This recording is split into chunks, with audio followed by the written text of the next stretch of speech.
Boa noite, Rede TV News está no ar.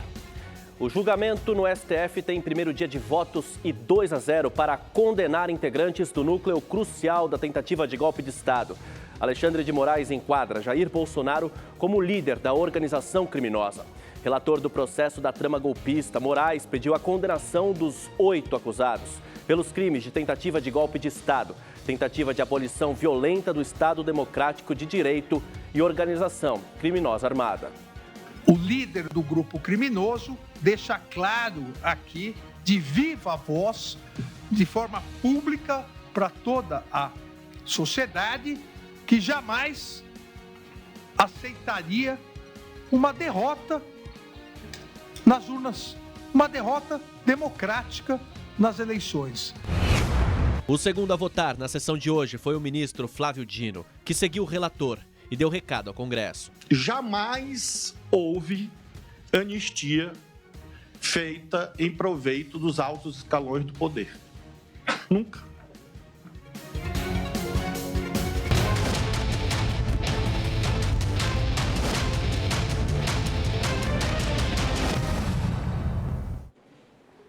O julgamento da trama golpista no Supremo Tribunal Federal segue o que já era esperado. Dos 5 ministros da primeira turma, 2 já apresentaram seus votos e o placar está em 2-0 pelas condenações dos réus por todos os crimes. Quem está agora na porta do STF em Brasília é a repórter Gabriele Freire, que fala ao vivo com a gente. Já está aqui também no telão conosco. Gabriele, o voto do ministro Alexandre de Moraes levou mais de 5 horas só para ser lido. O que você destaca para a gente? Boa noite. Oi, William. Boa noite para você, boa noite a todos. Foi bem longo esse voto do ministro Alexandre de Moraes e ele aproveitou esse tempo para destrinchar as provas que constam contra esses 8 réus.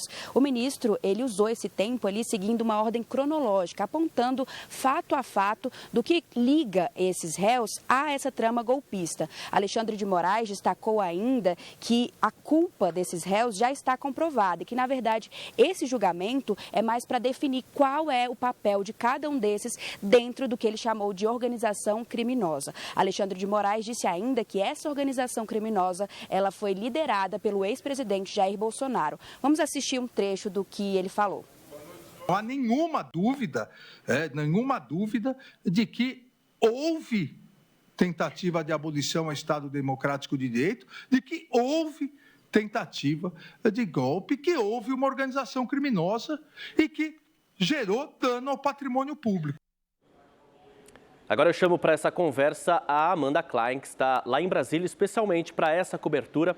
Amanda, que você já vê aí em frente ao prédio do STF. Amanda, você vai participar bastante aqui com a gente hoje desse bate-papo, mas agora eu quero saber de você o que você conseguiu sentir aí nos bastidores do STF e também do Congresso nesse primeiro dia de votos dos ministros do Supremo. Boa noite.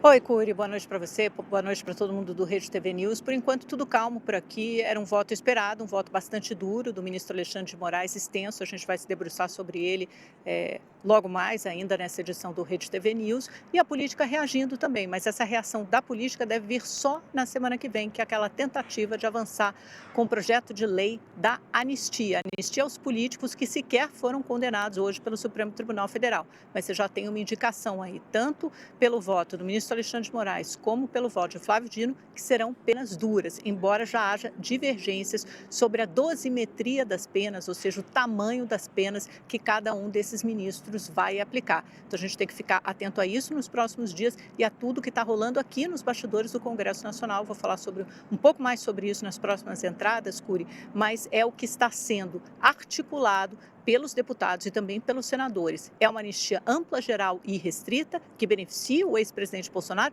ou será o que eles chamam de anistia light, apenas com redução de penas para Bolsonaro e para os depredadores aqui da Praça dos Três Poderes? Legal, Amanda, você fica aí, daqui a pouquinho a gente volta a se falar.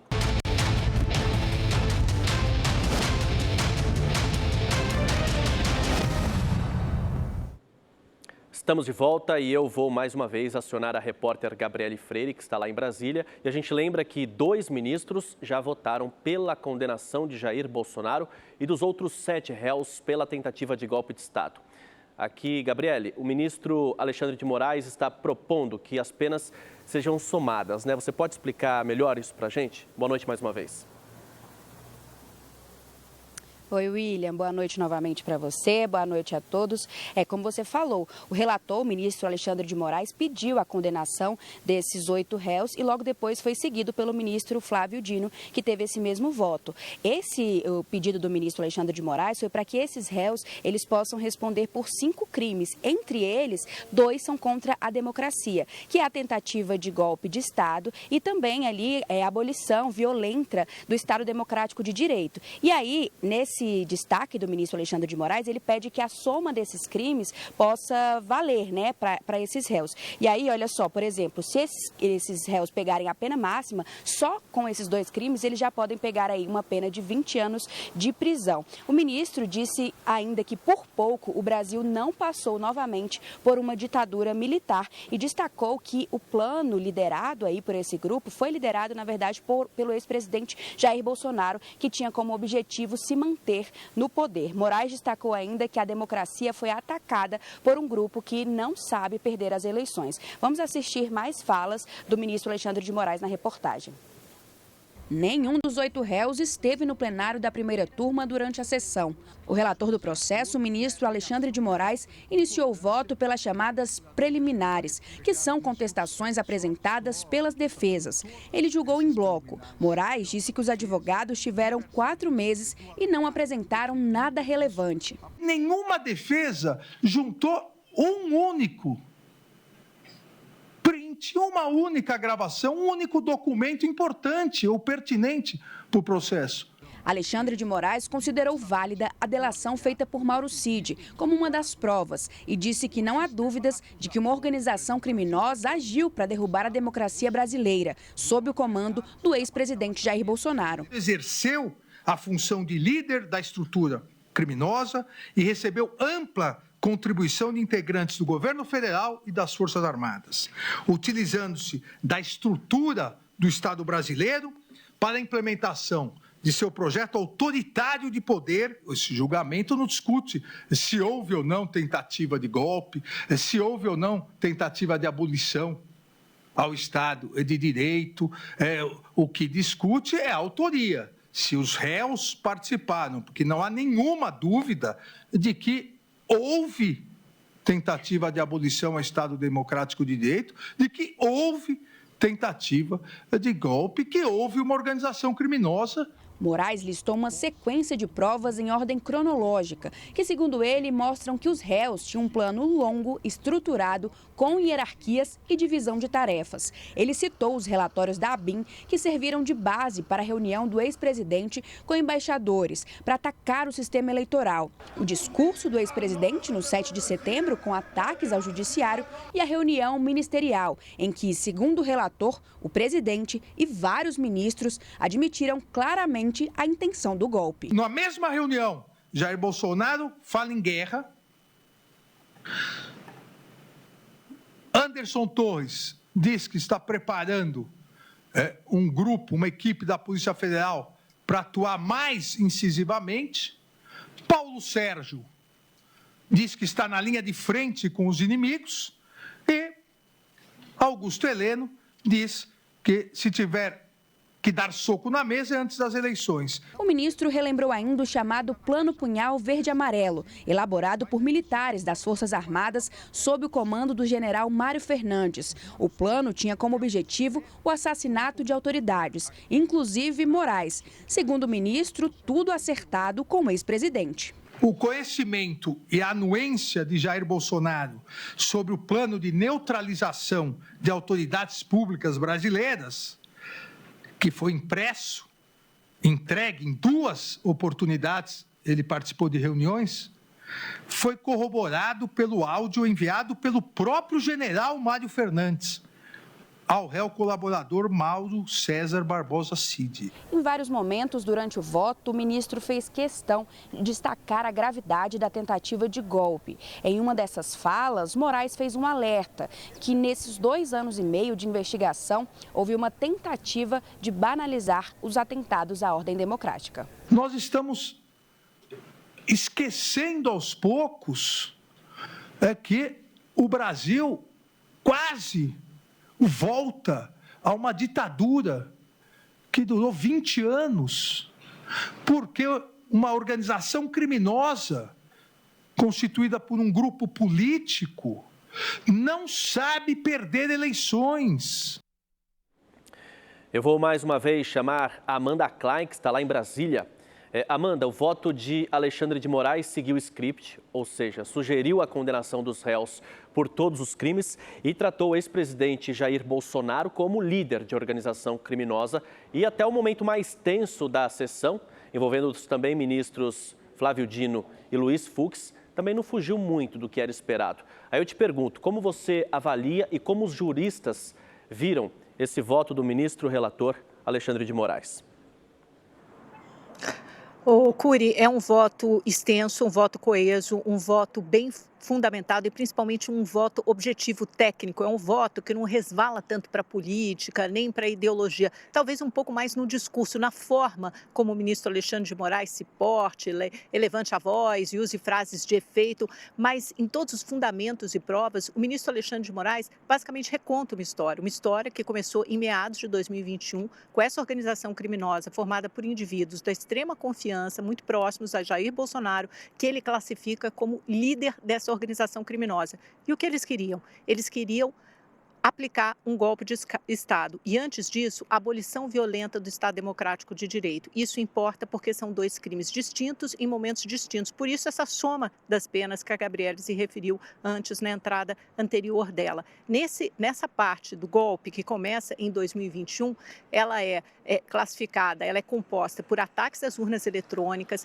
colocar em dúvida a legitimidade e apontar supostas fragilidades do sistema eleitoral das urnas eletrônicas, e você usa as milícias digitais para fazer isso, usa a ABIN, que é a Agência Brasileira de Inteligência, quer dizer, o aparato estatal, o ABIN e o GSI, que é o Gabinete de Segurança Institucional, para fazer isso, para fomentar essa dúvida, as milícias digitais para disparar, para fomentar, para espalhar esse discurso, e em seguida você coloca em prática a parte violenta desse golpe, que é, por exemplo, o punhal verde e amarelo. E ele diz aí, o ministro Alexandre de Moraes, a gente reproduziu um trecho em que ele fala, é um golpe que envolve violência, um atentado, um plano de assassinato que envolve violência e que tinha, assim, o conhecimento e a anuência do ex-presidente Jair Bolsonaro. Ou seja, o 8 de janeiro, que acontece lá na frente, ele é o último capítulo de um longo período, de um longo plano colocado em ação com atos executórios, ele chama de atos executórios, não é simplesmente um planejamento, olha, estamos cogitando dar um golpe. Não, esse golpe ele foi executado. O crime de consumação do golpe acontece desde meados de 2021. Ele só não deu certo porque não houve anuência, o aval dos altos comandantes das Forças Armadas, pelo menos de dois deles, do comandante do Exército e do comandante das Forças Armadas, porque o comandante da Marinha, o almirante Almir Garnier, está sentado hoje no banco dos réus, é um dos julgados, porque ele teria consentido, aquecido com esse golpe. Então veja que passamos muito perto, ele descreve esse grupo como um grupo muito coeso e que tinha um plano em mente durante todo esse tempo, durante mais de um ano. Primeiro, tentaram enfraquecer outras instituições da República, principalmente o Poder Judiciário, desacreditando o Tribunal Superior Eleitoral e as urnas eletrônicas. E depois tentou, não conseguindo, tentou de fato dar um golpe de Estado que termina no 8 de janeiro. Amanda, a gente já volta a se falar.